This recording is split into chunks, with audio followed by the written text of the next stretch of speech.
Hi, boys and girls. This story is called Katy No-Pocket by Emmy Payne. And I used to read this book to my girls when they were little. Katy No-Pocket. Big tears rolled down Katy Kangaroo's brown face. Poor Katy was crying because she didn't have a pocket like other mother kangaroos. Freddie was Katy Kangaroo's little boy, and he needed a pocket to ride in. All grown-up kangaroos take awfully big hops, and little kangaroos like Freddie get left far behind unless their mothers have nice pockets to carry them in. And poor Katy didn't have a pocket at all.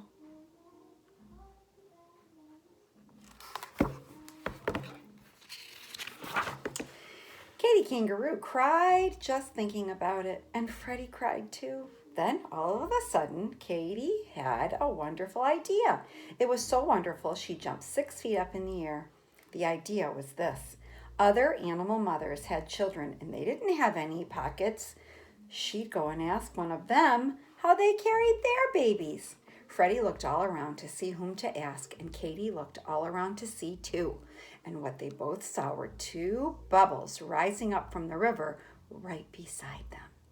"Mrs. Crocodile," said Katy, feeling lots better already. "She hasn't any pocket. Let's ask her." A lot of big muddy bubbles came up through the water. There they are, looking in the water. And there's Mrs. Crocodile with her baby.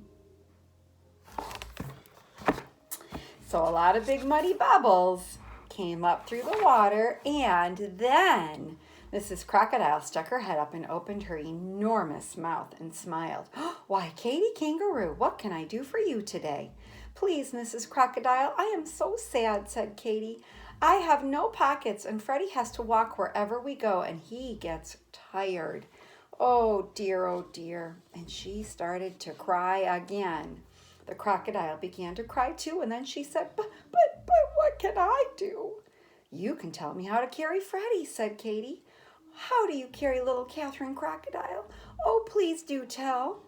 "Why, I carry her on my back, of course," said Mrs. Crocodile. She was so surprised that anyone shouldn't know that she forgot to cry anymore.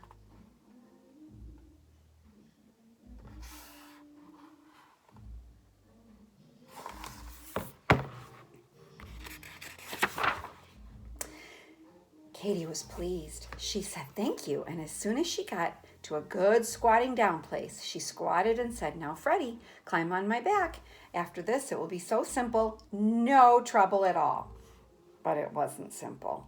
In the first place, Freddie could not crawl up onto her back because his knees stuck out. He couldn't hang on because his front legs were too short. And when he did manage to hang on for a few minutes, and Katy gave a long hop, he fell off, bump, bang, with a terrific thump. So Katy saw that she couldn't carry her baby on her back.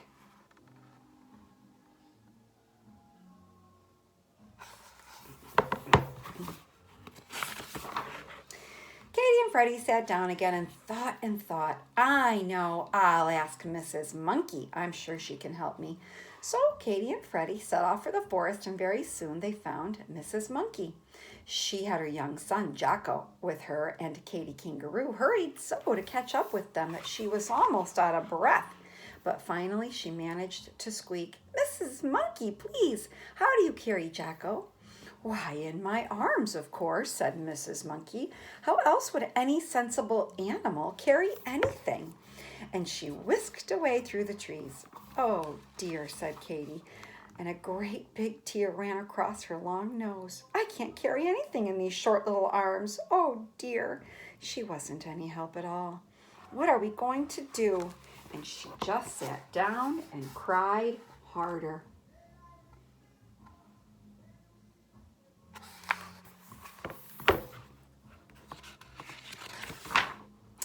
Poor Freddie. He hated to see his mother cry, so he put his paw to his head and he thought and thought and thought. What about the lion? He asked when Katy stopped crying a little. They don't carry their children. The poor things walk just the way you do, said Katy. There's birds, said Freddie. How do they carry their babies? Birds, said Katy. The mother bird pushes her children out of the nest and they squawk and shriek and flap their wings about it.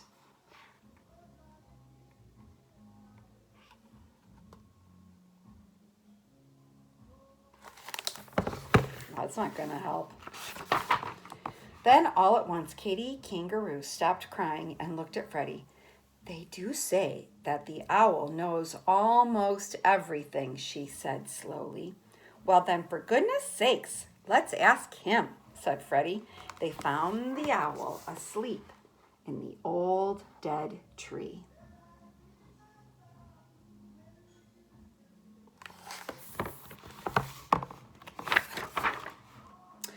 And he was cross because he didn't want to be waked up in the middle of the day.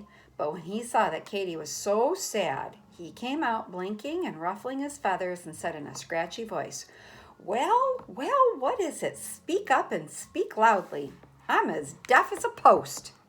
So Katy stood under the tree and screamed at him, I'm a mother kangaroo and I haven't a pocket to carry my child in. How shall I carry him? What shall I do? Get a pocket, said the owl, and went back to sleep again. Where? Cried Katy. Oh, please don't go to sleep before you tell me where.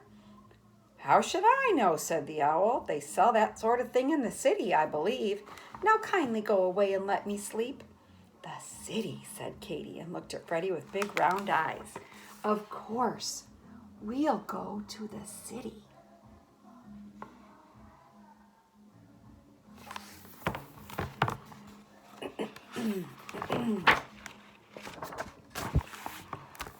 Katy was so excited that she almost left Freddie behind, and she went leaping over bushes and hopping along the path, singing in a sort of hummy little way and a little song she had just made up. Hippity hoppity, flippity floppity, wasn't it a pity? I didn't know it was to the city I should go. She hopped so fast that Freddie could hardly keep up, but at last they left the woods behind and came to the city.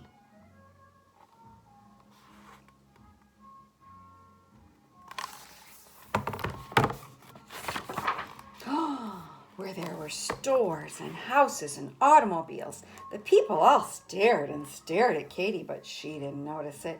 She was looking for pockets, and she saw that almost everybody had them. And then all at once she could hardly believe it, a man who seemed to be all pockets. He was simply covered with pockets. Big pockets, little pockets, medium-sized pockets. He's right there.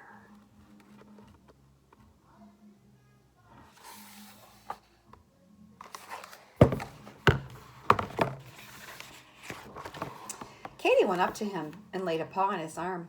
He was a little frightened, but Katy looked at him with her soft brown eyes and said, Please, sir, kind man, where did you get all those pockets?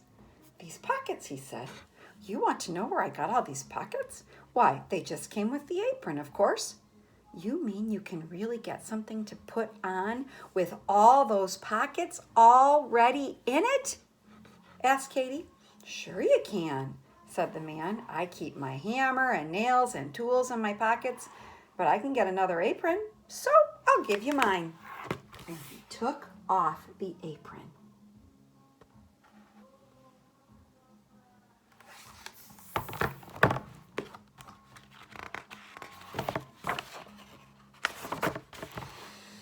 And he dumped it upside down. Out fell a saw, wrench, nails, a hammer, a drill, and lots of other tools. Then the man shook the apron hard and turned it right side up again and hung it around Katy's neck and tied it behind her back.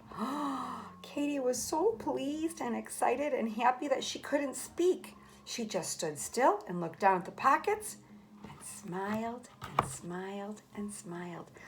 By this time, a big crowd had gathered to see what Katy Kangaroo was doing. When they saw how pleased she was, they all smiled 2.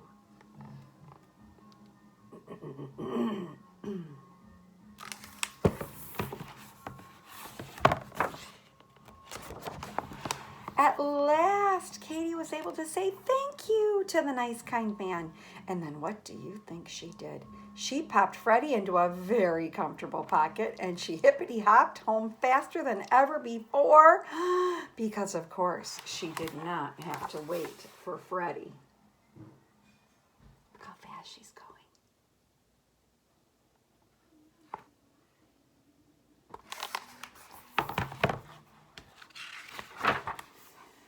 And when she got home, do you know what she did? Well, she had so many pockets that she put Freddie into the biggest one of all. Then into the next largest, she put little Leonard Lion. Thomas Tortoise just fitted into another pocket. Sometimes she had a baby bird if its mother was busy at a worm hunt. And there was still room for a monkey, a skunk, a rabbit, a raccoon, a lizard, a squirrel, a possum, a turtle, a frog, and a snail.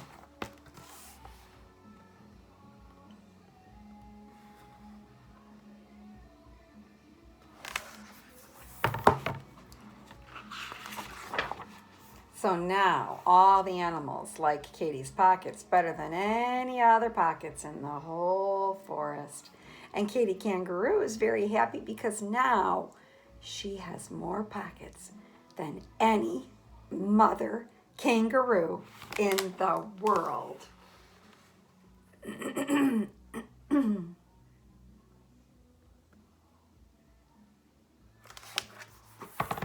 And that is the end. Katy No-Pocket by Emmy Payne.